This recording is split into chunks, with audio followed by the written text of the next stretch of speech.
It's Friday, Feedback Friday, the feedbackiest day of the week. That went weird for some reason. I don't know, maybe too much coffee. Too much coffee. Yes, this is a Boba Fett mug. Don't at me. It's Feedback Friday. And yes, this is a spicy hot take Feedback Friday. I was originally going to talk about The Last of Us HBO show for this Feedback Friday because I've been asked. But I think instead I'm going to save it until Monday to do Manly Monday and talk about how the subtle changes in Joel for the show work. Because that's a Manly Monday type thing, right? So instead, I went through the comments this week and there were a lot of, well, hot takes that I actually thought, even though they were spicy, deserved some examination. Because I thought they were said in good faith. I don't think they were trolls. So people have asked me this week, why is Cthulhu hiding behind the press start pillow? You will have to ask him. Maybe he knew the hot takes were coming, and it's like more. But yeah, if you like a channel that actually takes people's opinions and gives them, respect when they're coming at things in good faith, even when there isn't agreement, help support this channel. Become a monthly patron, patreon.com/Leanna K, or buy a one-time Leanna Care session for someone who can use it but can't afford it. Coffee.com/Leanna K. There is an ecosystem on this channel where people bring up stuff from videos and talk about them in one-on-one sessions. And then, that sort of goes into the It's Not Therapy podcast, and it's a whole thing. There is an It's Not Therapy YouTube channel. I checked it though, and for some odd reason, every so often it drops an episode. So the best thing to do with It's Not Therapy is subscribe via a podcast channel. I don't know what is going on with the auto feed to YouTube, but yes. So first one, not all of these are super spicy. Some are just warm. It will be a mixed bag. And thank you for the people that made it clear Hades is both the guy and the place. It's that when you say something, it sounds wrong, but you can't recall the right thing. So it's probably partially right, but not quite right. There we have it. It was both. And thanks for the people that enjoyed my Melania video from Elden Ring. I'm really toying with how to do Elden Ring content. I'm going to platinum trophy it first. So no one can come at me and go, you just don't know how to play. Platinum trophy. I know how to play. So yeah, the fact that I have to do that is frustrating, but we live in a society, right? Can't believe I used that cliche. Anyway, okay, so first comment. This is on Manly Monday's video about anger and trauma. I find the dynamic around men's emotions and societal reaction perturbing. Excellent use of the word perturbing. With anger, healthy or not, men are told, sometimes rightly, they are scary, toxic, or dangerous. Once upon a time, anger was just about the only emotion men were socially permitted to express, and partially because at least it's not violence. Everything outside of anger is treated with an even more blatant double standard. On one hand, there's a loud cry for men to express their emotions more, that bottling up or pushing things down is toxic masculinity. In the same breath, men are told that relying on their partner for emotional support or even a sounding board for talking through issues is unjustly adding to the emotional labor of women and thus another form of toxic masculinity. Now, my face there was that's not true, just because yeah, some people do say that, don't they? And this is why I'm reading hot takes, because I need a reminder of other frames of mind, because I don't do that. Okay. So men are instructed to emote more often, just within appropriate boundaries of intensity, and not in the general direction of a woman who might care about him, and absolutely not at a woman who doesn't. I think I've already ranted in previous videos comments about the co-opting of men's spaces. It would seem that those would be ideal places for men to utilize to give these emotions some air, but men's spaces are too toxic and misogynist. Okay, so see what I mean? Like, there's a lot of harsh truths there, that this is some people's experience. And I'm not going to go, I don't do that. I'm a woman. I am not a typical woman. I know that. And I can relate to that, oh, open up more, ask for help more, express yourself more. And then when I do, it's inconvenient. It's too much. It's, oh, you're scary. I get that. So I can relate to why that's really frustrating and sometimes depressing. Now, one thing I will say about the gendered spaces or the single sex spaces, okay?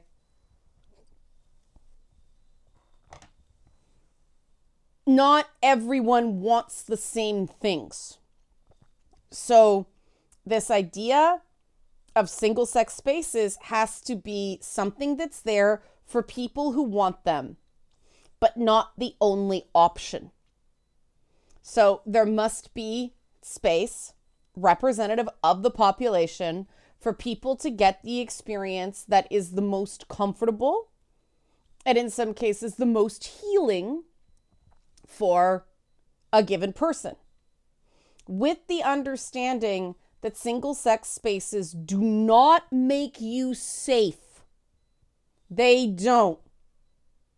I just heard a story from a friend of mine whose son is afraid to use the bathroom at school. He won't use the bathroom during the school day. He holds it all day because boys are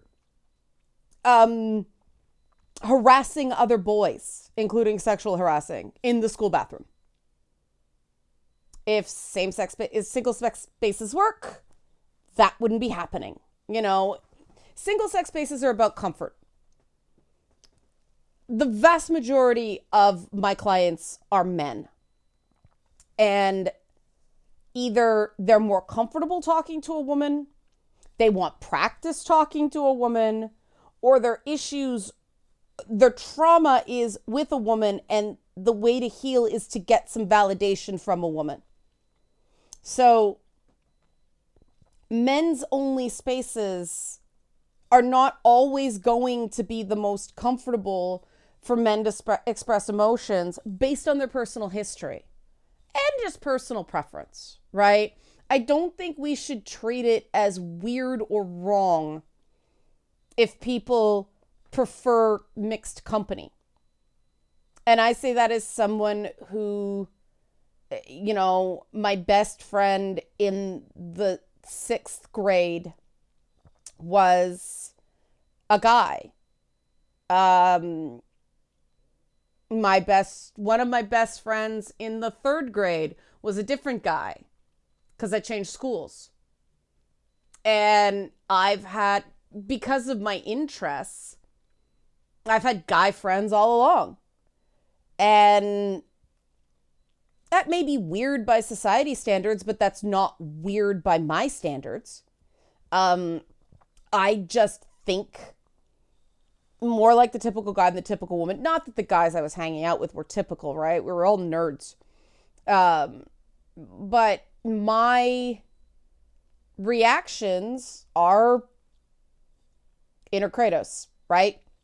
And part of the reason I talk about that is to give people, men and women alike, permission to be themselves.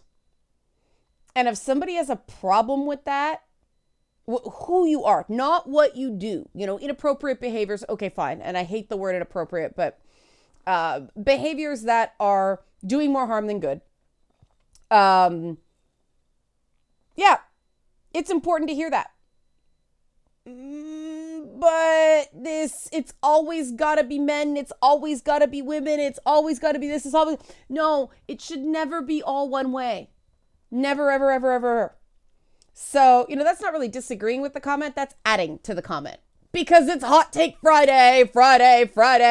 Next one. I sort of segued in to this because I've been suffering with the exact opposite. People expecting me, I like that. People expecting me to behave unmanly recently. I'd been treated as a Salem witch for just being myself in this awful century we're living in. And I'm like, okay, you're expected to be treated unmanly. You're treated like a witch. I'm taking this too literally. Just accept the abstract metaphorically and move on. Right? Okay. So I step aside and try to get a man cave. But man caves are getting burned down to ashes lately. And I feel down. I grasp hardly on anything, but the progressive boneheads keep coming and destroying every single escape I have. And if I confront them, it's like being back at school. I'm the bad guy. And I may look like I always lash out, but I'm not. This is quite a metaphor, slamming Jesus Christ through the table to protect the innocent merchants.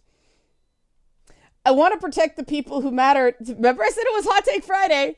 I want to protect the people who matter to this world. And if it means killing every single progressive Puritan feminazi bully or whatever, so be it. I'm assuming that's figurative, not literal. And this is why I keep watching this content, because Leanna, you matter to this world. And since school, everyone expected me to be a doormat. Hot Take Friday. Okay, right? Like I said, metaphors. I'm a progressive. I've been called a feminazi. I've been called a bully. And this is why it's important to not attack people based on category. And we get down to the problem with the multiple definitions of identity, right? We see identifiers as these social categories, and it is fair to question why we sort people based on skin color, but we don't sort people based on hair color the same way, right? Why is skin color so much more important than hair color? Because somebody decided it was, right? And this is why, again, these boundaries, these norms, these boxes are so toxic. They slowly poison a person, right? Because what does behaving unmanly mean? Like if I was talking to this person one-on-one, I'd be like, what do you mean? Why do you feel like your man caves are getting burned down? Because I consider this room, the Leanna cave. That's why I put all this shit here that freaks people out. If you don't like it, don't come in. My space, right? Ooh, it's my space. It's my space, right? And that's important for everybody to have. Everybody, right? But what does it mean to be unmanly? If it means, not starting off with a threat, that's one thing. If it means don't show emotion or don't talk about how you're feeling or don't ask to have your needs met, ask not demand, that's a completely different thing. And that's why I like talking about this stuff. And there are ways to fight that aren't lashing out. There is controlled and healthy anger. And then there is lashing out and taking on people that don't deserve it. I mean, the merchants were not considered innocent in that Jesus metaphor, but I appreciate the retelling of that story. I enjoy that stuff. As someone who does have a fight response, as somebody who is aggressive, and by that it means when someone has violated a boundary for me, I say so. That's aggressive, right? I'm not looking for reasons to attack people. And that's why I find interesting that I get labeled aggressive. So I can relate to this commenter in this way, that I'm the bad guy, right? And that used to really bother me. It doesn't bother me anymore because I have you guys, right? Who say I matter. Even when it's preceded by a sentence that talks about metaphorically killing groups that ostensibly I am a part of. And I mean, this is the danger of forcing an identifier on somebody else, right? It's one thing if somebody self-identifies in something, but, somebody calls me a transphobe. They have over Hogwarts Legacy. Does that make it so? Somebody calls me a racist. They did over Mortal Kombat 11. Does that make it so? Somebody called me a misogynist and a traitor to women over The Last of Us 2. Does that make it so? So you have to be very careful not to lash out at people over perceived categories. And this is why I say take people at their behavior. You cannot fight nameless, faceless hordes based on identity categories. You will run out of energy. And you will feel, trust me, more and more like a doormat because you're not getting anywhere. If you want your man cave, have your man cave, right? And I prefer to think of behavior. Some behaviors are just wrong. Please don't literally kill people. I'm taking that as figurative. And see, it's funny because I've realized I've had people misinterpret me lately because I am aggressive. I try to say things very politely, and I'll say, so please don't do something. Please don't use this term. Please don't talk to me that way. And people treat that like it's a maybe instead of me being extra polite because my inner Kratos wants to chaos blade you. You know, that's me minding my P's and Q's because you push it. And I'm not saying what I really think, which is cut that the fuck out right now. And it's amazing. I asked them not to say something this week and they responded, oh, I thought that was just a soft thing. And if I did it anyway, it would just be an oops, no big deal. That is foreign thinking to me. Notice I said foreign, not wrong. I suspect that's probably the way a lot of people go through life. That, oh, they won't be that mad. You know? No, for me, when I say, please don't do that, it means cut it the fuck out right now. I'm being polite. But I can't say that clear second thing because that's aggressive. That's invalidating. That's all these things, these moral judgments that people put on me. And me saying, stop this, I don't like it, is not doing anything to another person. It's me setting a boundary. That's about me, not another person. You know, me pointing out another side to something is not attacking, invalidating, or talking over someone. It's perspective. But we live in a world where people are trained to use these control structures in language and they don't even realize they're doing it. And it's frustrating as fuck. And I get it. But please, commenter, it's okay to talk to me with this stuff. You see, I'm fine. But don't overcompensate for feeling like a doormat and using violent language that can get you into trouble. Fight smart as opposed to harder. And your feeling of being a doormat is completely valid. I think you have a lot of very valid grievances that deserve to be heard. You will be heard better if you're not writing about killing every single progressive Puritan feminazi bully or whatever. Like, that's not the best way to get what you want. And I say this with love because, like I said, I do think you do have valid grievances. And it's Hot Take Friday! Okay. I hope I handled that well. That was an example of validating the feeling, not the behavior. Okay. Someone said, can you please make another segment addressing the incel slur? It's something that's been bothering me extremely badly lately. Commenter, if you feel comfortable putting additional details in the comment section, please do. It'll help me. I can do it the week after next. Because I realize I've done a video about incels, but specifically the use of incel as a slur and the really murky definition that has no firm thing. It's just anybody we don't like, we're progressive, so we get to do it the way Hassan Piker did to me. Oh, femcel. The fuck? Over a video game. A video game.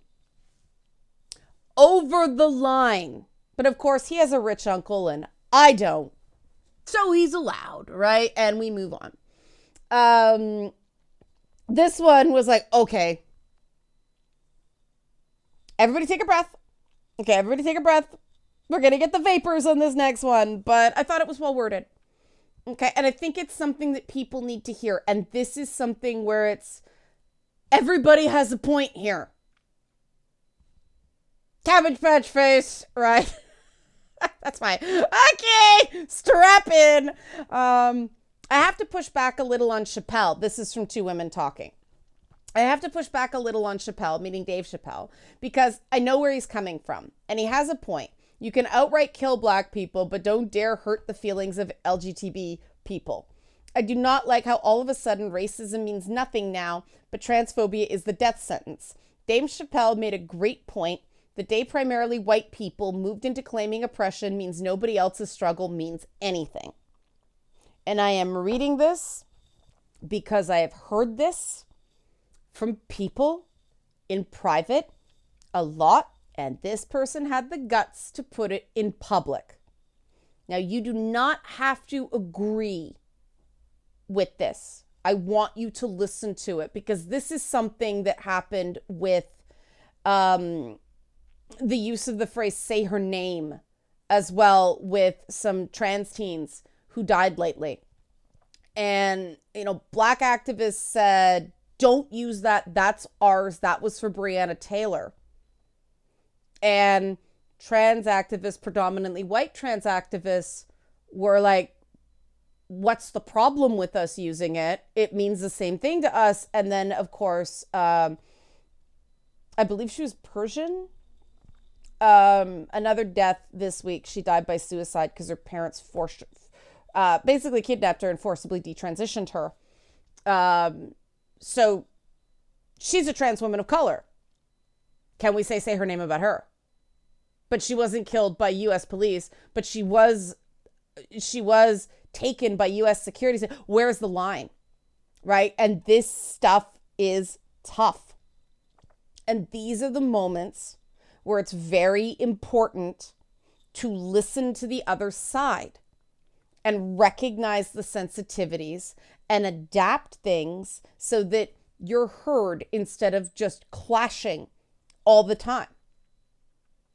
Because I remember a few summers ago when I got in trouble for my reactions to The Last of Us 2.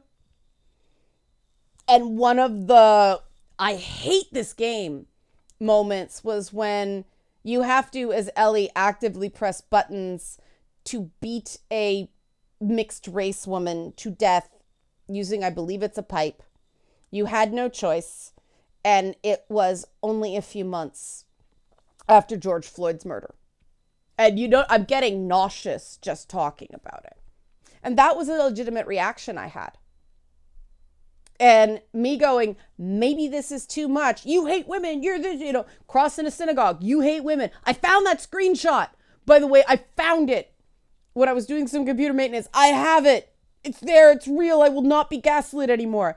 But everything I said about the game that had nothing to do about women, it had to do with the biphobic stereotypes and, various, where you hate women. You hate women. If you don't like this game, you hate women. No, this is not a binary. There are multiple valid points of view here. It is not all or nothing. More than one group needs to matter at the same time. And do I agree that all of a sudden racism means nothing but transphobia is the death sentence? No. Having been accused of both, it sucked to be called both. I don't agree with either, in terms of describing me. Do I have some opinions that could be better? Could I word some opinions better sometimes?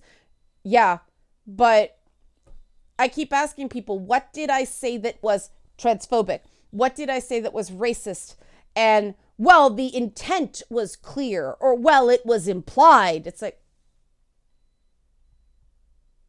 to me, implication or intent is the man-in-the-middle attack of conversation.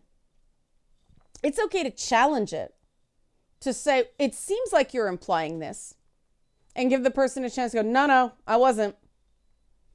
You can decide whether it seems authentic or not. But to say, well, you clearly implied, there is no such thing as a clear implication. Implicit, explicit, antonyms. Yeah. And I mean, no, racism's still not okay. It's not.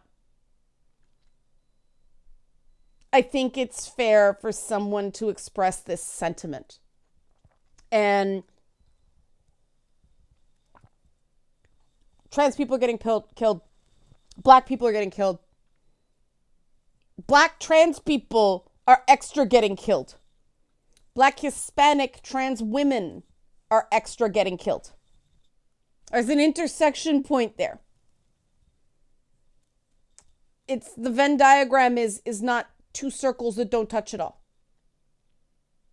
And we could fight about the details of this emotional response all we want.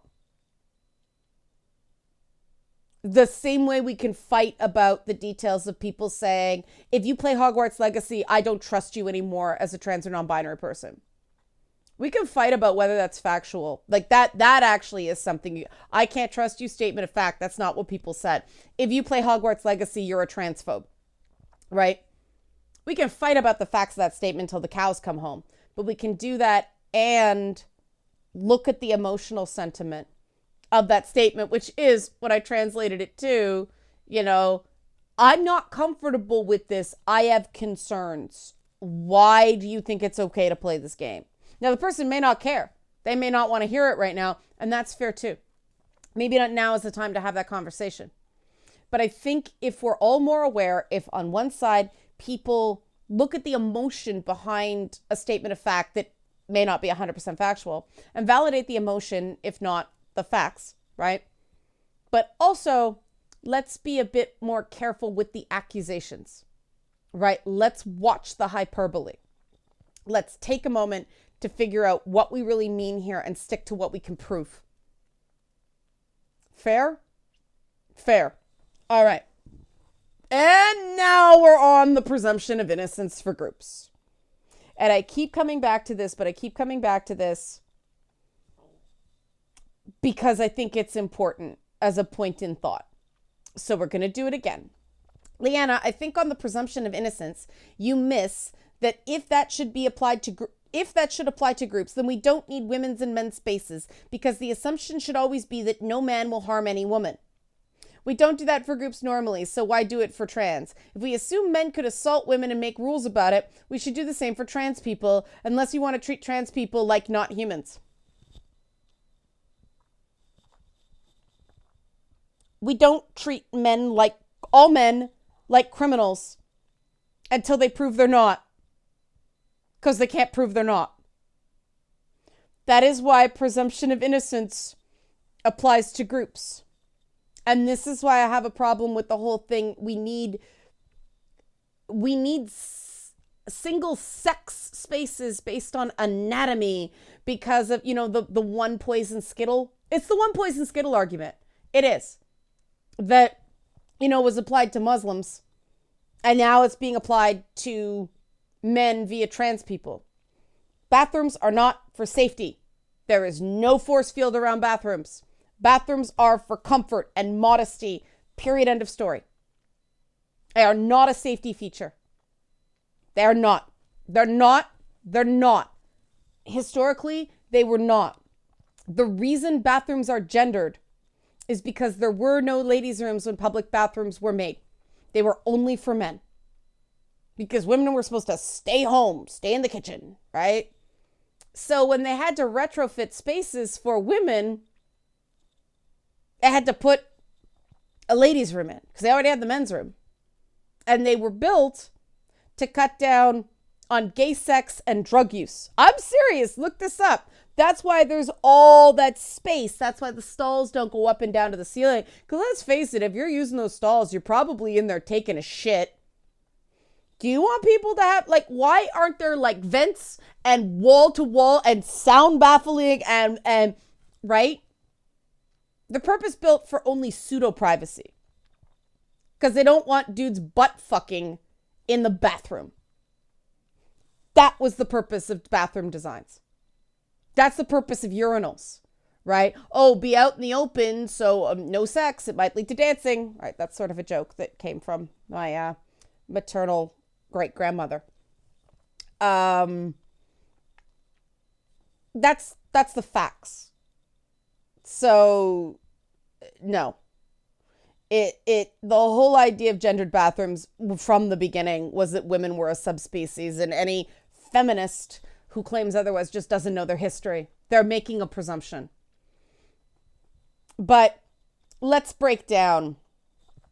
No presumption of innocence to any group. Okay. Then women always lie about being raped unless they can prove they're not lying. How do you prove a non-event? All men are closet predators until they can prove otherwise. How do you do that? Can't prove a non-event. Oh, you'll do it someday, right? You'll do it someday. You just haven't done it yet. That's what happens if there's no presumption of innocence. Gay and trans people are unsafe around children. Prove otherwise. No presumption of innocence. Hispanics are all the things that Trump said about them. Prove otherwise. You cannot prove a non-event. No individual, no group can prove a non-event because it's you haven't done it yet without presumption of innocence. Presumption of innocence applies to groups. Presumption of innocence does not mean no one in the group will ever do it. That's wrong. That's wrong. It's wrong that presumption of innocence means no man will harm any woman. It means men are presumed to not be harmful as individuals and a group until an individual is harmful. And we have evidence that the primary perpetrators of physical violence in society against everybody, the perpetrators are primarily men. So we have evidence that, suggest a few curtailing of going everywhere could make some sense. But we had to actively prove that curtailing of movement rights and freedoms made sense. It wasn't, well, they might. That is how our fucking system works. And so many groups are trying to take that away on the right and the left. And that's why it's so important we understand this. Similarly, women lie about being raped. Some women do. But the presumption of innocence is the woman or the man or the non-binary person or the intersex person or whatever is telling the truth. Presumption of innocence until we start seeing problems with the story. That's why credibility matters. Presumption of innocence applies to individuals. Presumption of innocence applies to groups. People come here and complain about how men are treated as predators by default. That's a lack of presumption of innocence. People come here and yes, there is a criminalization of black men in America. They lack presumption of innocence. The guilty of something presumption happens in police forces. Here too. If you're there, you must have done something. That's not sound logic. That's a lack of presumption of innocence. I saw it growing up. I saw black kids criminalized for doing nothing, for getting on a bus the wrong way, for standing in a store the wrong way, for lingering in an aisle too long. Oh, they must be shoplifting. They didn't see them shoplifting. They thought they could search kids just because, kids do that. Presumption of innocence is essential. That doesn't mean beyond all doubt. That doesn't even mean beyond reasonable doubt. That's conviction. Presumption of innocence means you give people presumption of innocence until there is any evidence to the contrary. Actual evidence, not well, maybe. Yes, that is fact. This is important because we can't both suggest it's wrong to treat men like predators and then say no group presumption of innocence. Pick one. Pick one. Pick one.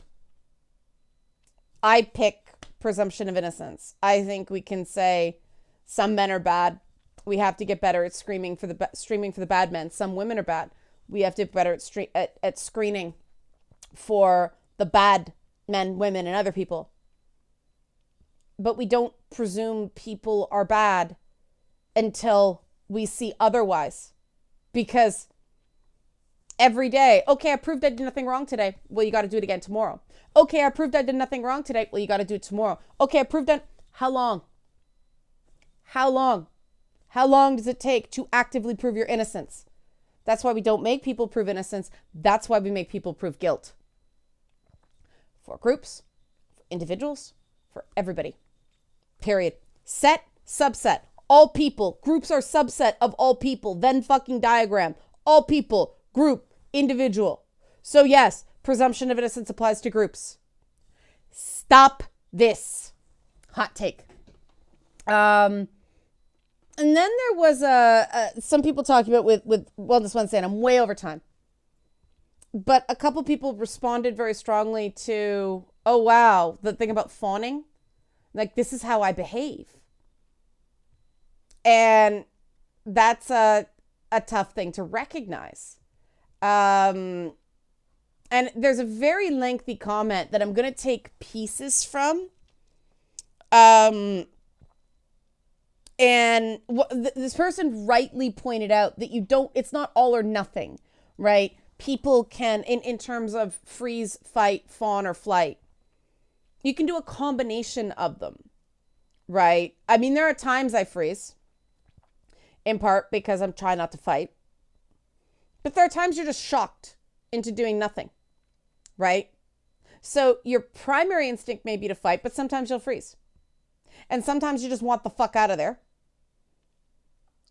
I am not a fawner. Inner voice Kratos, right? But some people do. Some people appease to make it better. And I have had to work very hard because when the fawning starts, the Kratos, right? Like, you know that scene in God of War Ragnarok where Sindri's like, "Are you okay? Oh, you look upset. You look upset. So, do you want something to drink? Do you want a snack?" And Kratos goes, "I do not want a snack." That is Sindri fawning because Kratos is pissed. And Kratos is getting more and more pissed because Sindri's fawning. And as the commenter says, it's very important to understand these reactions so we can start to center, and understand them. And this person said that I went through something like this for a time, which is obvious given what they said in previous comments. It wasn't until I started doing some self-reflection that I realized what needed to be done. Now I have an idea of what my center is. I just have one more bit of trauma to overcome. I won't get into it here because of no relation to fear or anger. Now, they go on, like I said, I'm jumping. It's a very long comment. It's very well written. I just don't have time to go through all of it. I apologize. It is really good. They said, something you spoke of more so in the Monday video is how the suppression of emotions can cause harm. This is another problem I have seen that I think relates to the subject of the 4Fs.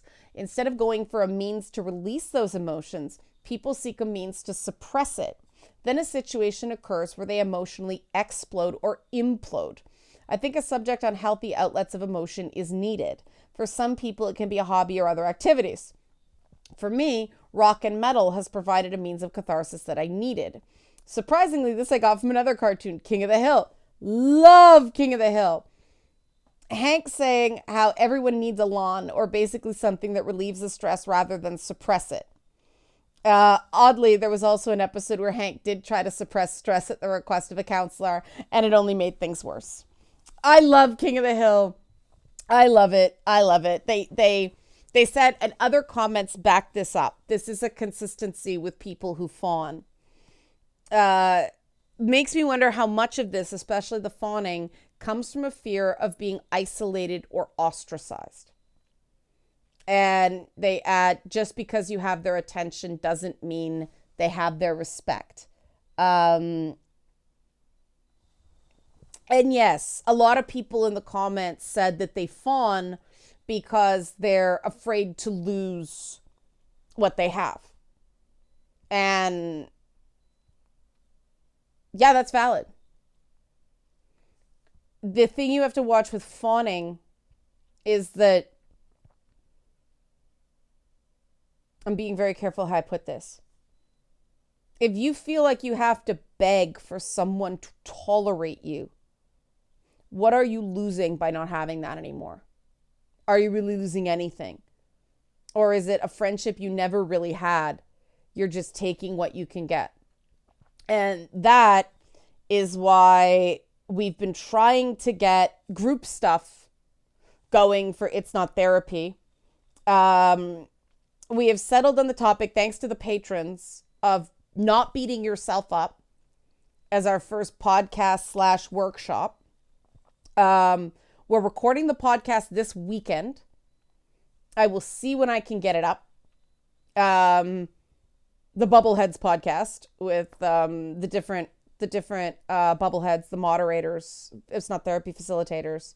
And then there will be a workshop that it's going to be like $10, but I may do a 2-for-1 deal because it's the first one. That's what's coming up, because I do think fawners tend to beat themselves up too. I've seen a correlation. No scientific data, just my observation. But that was by far the most popular one. And this is what's great about this stuff. And this is why I read comments that are kind of hot takes, read stuff that I'm like, please don't say it that way, but I understand the sentiment behind it. People do need these spaces to let things out, to process emotions, and they need to have their emotions validated so they can learn better ways to express them that will get them better results. And you can't learn that lesson if you're just being shut down all the time. And you can't learn how you're shutting down other people without maybe not realizing it. So I'm way over time. More on this in the coming weeks. Help support this channel. Become a monthly patron. Patreon.com/LeannaK. Or buy a one-time Leanna Care session for someone who can use it but can't afford it. Coffee.com/LeannaK. I will have a Song of Sparkle Muffin update up one of these days. We are working on it. It's just there's so much going on. Thanks for watching and have a great weekend.